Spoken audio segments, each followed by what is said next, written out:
มีเซนตี้มีเซนตี้หอกไหมขอที่เซนตี้ เจ้าแบ่งผ่อนกันที่2 คนคุยได้นะฮะ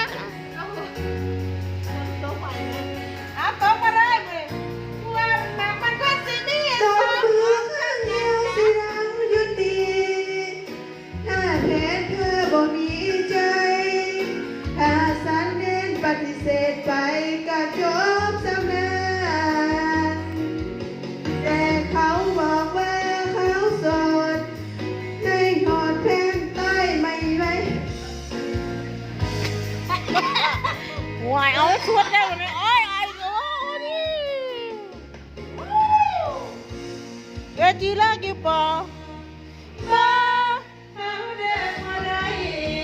แต่คนมันนักหัวใจไปแล้ววันมันสิมี